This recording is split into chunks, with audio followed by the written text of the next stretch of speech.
नमस्कार दोस्तों। इस वीडियो में हम पीटीटी यानी कि प्री बीएड एग्ज़ाम के बारे में बात करने वाले हैं। और जैसा कि आपको पता है कि पीटीटी एग्ज़ाम 16 अगस्त को संभावित है। 16 अगस्त को ये एग्ज़ाम हो सकता है।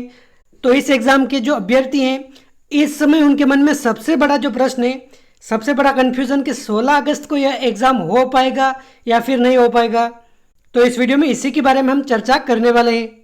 जब भी कोई नया वीडियो अपलोड होता है तो सबसे पहले यही क्वेश्चन पूछा जाता है कि 16 अगस्त को यह एग्ज़ाम होगा या फिर नहीं होगा। यह क्वेश्चन बहुत स्टूडेंट पूछ रहे हैं और कहीं कहीं इनका अगर मैं रिप्लाई भी देता हूँ कि 16 अगस्त मानकर ही आप तैयारी कीजिए, 16 अगस्त संभावित डेट है तो आप 16 अगस्त मानकर ही तैयारी कीजिए, तो वापस ये क्रॉस क्वेश्चन कर देते हैं कि सर 16 अगस्त को एग्ज़ाम कैसे होगा, देश में कोरोना मरीज इतने बढ़ रहे हैं, आप कैसे बोल रहे हो 16 अगस्त को ही एग्ज़ाम होगा। मतलब ये बस इतना सुनना चाहते हैं कि 16 अगस्त को एग्ज़ाम नहीं होगा तो इनके कान खुश हो जाएंगे, वापस ये क्रॉस क्वेश्चन नहीं करेंगे। तो देखिए सीधा सा जवाब है कि आप अभी के लिए केवल और केवल 16 अगस्त एग्ज़ाम मानकर ही चलिए कि 16 अगस्त को ही आपका एग्ज़ाम होगा। मैं इसलिए ऐसा बोल रहा हूँ क्योंकि मैं नहीं चाहता कि आपकी अगर कोई भी एग्ज़ाम की तैयारी है उसमें कोई भी बाधा उत्पन्न हो, क्योंकि अगर आप ऐसा मानकर चलेंगे कि 16 अगस्त को एग्ज़ाम नहीं होगा, 16 अगस्त को नहीं होगा, तो आपकी तैयारी में 100% मैं आपको बोल रहा हूँ अभी वर्तमान में जो आप तैयारी कर पा रहे हैं वो तैयारी आपकी नहीं होगी। जब तक कि कोई ऑफिशियल न्यूज़ नहीं आ जाए आप अपनी तैयारी जारी रखिए। और देखिए मैं तो कहता हूँ ऑफिशियल न्यूज़ आ जाए, 16 अगस्त एग्ज़ाम कैंसिल हो जाए, भले ही 4 माह के बाद एग्ज़ाम हो तो भी आपकी तैयारी रुकनी नहीं चाहिए। और देखिए क्यों ऐसा क्यों बोल रहा हूँ मैं आपको, क्योंकि देखिए सिर्फ पीटीटी की तैयारी नहीं हो रही है, हर एक कंपटीशन की तैयारी हो रही है। क्योंकि देखिए रीजनिंग हर एक एग्जाम में आती है, हिंदी हर एक एग्जाम में पूछी जाती है, राजस्थान जीके राजस्थान के हर एक एग्जाम में आती हैं। तो ऐसा मानकर चलिए कि आपकी कंपटीशन की तैयारी स्टार्ट हो चुकी है, क्योंकि भविष्य में जाकर आपको कंपटीशन तो देना ही है। तो देखिए एग्ज़ाम कभी भी हो आपको 100% तैयार रहना है। और देखिए जहाँ तक रही कोरोना की बात, तो आप ये मत भूलिए कि 10वीं 12वीं के एग्ज़ाम भी सरकार ने इसी कोरोना के बीच करवा दिए थे।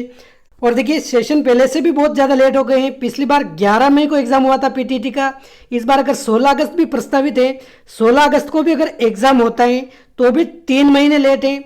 और देखिए इन 3 महीनों में तो रिजल्ट भी आ जाता, काउंसलिंग के फॉर्म भी भर जाते, काउंसलिंग भी स्टार्ट हो जाती। तो देखिए पहले से ही बहुत ज़्यादा लेट है, गवर्नमेंट और अब नहीं चाहेगी कि ज़्यादा सेशन लेट हो। और देखिए 16 अगस्त को अगर एग्ज़ाम नहीं होता है तो कब तक हो सकता है ये एग्ज़ाम। तो देखिए 16 अगस्त ये संभावित डेट बताइए, फिक्स डेट नहीं है, संभावित डेट है। अगर कोरोना की स्थिति ठीक रही तो 16 अगस्त को ये करवा देंगे, वरना 16 अगस्त को भी आप मान के चलिए 50% चांस है कि ये एग्ज़ाम कैंसिल होगा 16 अगस्त के दिन ही। लेकिन आप कंफर्म मत मानिए, जब तक कंफर्म कब तक नहीं मानना है आपको, कि जब तक ऑफिशियल नोटिफिकेशन नहीं आ जाए तब तक आप 16 अगस्त मानकर ही तैयारी कीजिए। क्योंकि देखिए 16 अगस्त को आप अगर एग्ज़ाम कैंसिल मानकर चल रहे हैं, एग्ज़ाम आगे जाएगा ऐसा सोचकर चल रहे हैं, तो निश्चित तौर पर आपकी पढ़ाई प्रभावित होगी और पढ़ाई कम होगी। और कहीं 16 अगस्त को ही एग्ज़ाम हो गया सोशल डिस्टेंसिंग के माध्यम से अगर करवा दिया डूंगर महाविद्यालय ने, तो आप क्या करोगे, आपकी पढ़ाई तो वैसे ही प्रभावित हो गई, तो आपका रिजल्ट खराब हो जाएगा। इसलिए जब तक कोई ऑफिशियल नोटिफिकेशन नहीं आए तब तक 16 अगस्त को ही मानकर आप तैयारी कीजिए।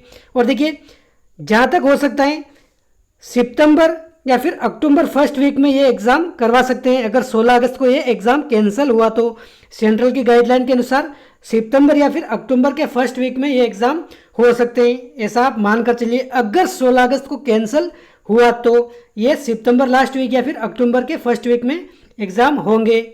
ज़्यादा से ज़्यादा ये 1 या 2 महीने और खींच लेंगे, इससे ज़्यादा नहीं जाएंगे एग्ज़ाम।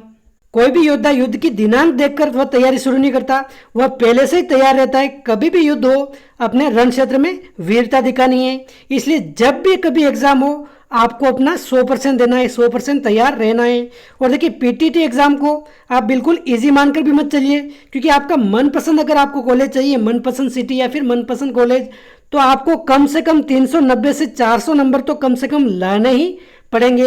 इससे अगर कम नंबर होंगे तो ऑल राजस्थान में आपको कहीं पर भी कॉलेज मिल जाएगा। इसलिए आपकी मनपसंद सिटी या फिर होम डिस्ट्रिक्ट में अगर आपको कॉलेज चाहिए तो 390 से 400 नंबर आप कम से कम मानकर चलिए, तभी आपको अच्छा कॉलेज मिलेगा मनपसंद।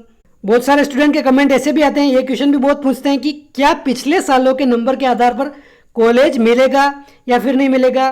कोरोना के कारण अगर 2-3 महीने या फिर इससे भी ज़्यादा समय तक एग्ज़ाम नहीं होता है तो जो आपका पिछला रिकॉर्ड है 12वीं के परसेंट, डिग्री के परसेंट, उसके आधार पर आपको कॉलेज आवंटन हो सकता है या फिर नहीं हो सकता है। तो देखिए ये केवल रेयर एंड रेयर केस में होगा। हर संभव कोशिश होगी कि 2-3 महीने में ये आपका एग्जाम करवा दे। इसकी संभावना बहुत ज़्यादा कम है। 90% चांस है कि आपके पीटीटी एग्जाम के माध्यम से ही आपकी काउंसलिंग होगी, इसके नंबर के आधार पर ही। क्योंकि देखिए अभी राजस्थान या फिर भारत के सभी लगभग कॉलेज या स्कूल बंद है। तो सभी कॉलेज अभी बंद है, तो आपके इस आधार पर सिलेक्शन भी हो गया, कॉलेज भी मिल गया, तो कॉलेज तो आपके खुलेंगे नहीं। तो इस आधार पर अभी बिल्कुल भी ये संभावना नहीं बनती। क्योंकि देखिए सबसे पहले तो आपके कॉलेज कब खुलेंगे यह गाइडलाइन जारी होगी।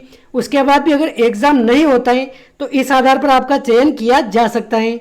यह कब होता, जब आपके सारे कॉलेज खुल गए होते और किसी कारणवश एग्ज़ाम नहीं हो पा रहा होता, तब सरकार को आपको कॉलेज भेजने की जल्दी होती। लेकिन अभी सरकार को कोई जल्दी नहीं है, तो ये संभावना अभी ना के बराबर लग रही है। 2-3 महीने अगर नहीं होता है तो ऐसा हो सकता है। अब आपका प्रश्न आता है कि इस स्थिति में हम क्या करें। तो देखिए इस समय आपको अपनी तैयारी जारी रखनी है। अभी तो आप 16 अगस्त मानकर ही तैयारी कीजिए। आगे डेट कैंसिल भी होती है तो आपकी तैयारी बंद नहीं करनी है, क्योंकि ये तैयारी आपकी वेस्ट नहीं जाएगी। आगे सभी होने वाले एग्जाम जो भी कंपटीशन के हैं उनमें कहीं ना कहीं आपकी ये तैयारी काम आएगी। तो इस वीडियो की जानकारी आपको समझ में आई होगी, आपका कन्फ्यूजन दूर हुआ होगा। तो इस वीडियो में बस इतना ही। मिलते हैं अगले वीडियो में। जय हिंद, जय भारत।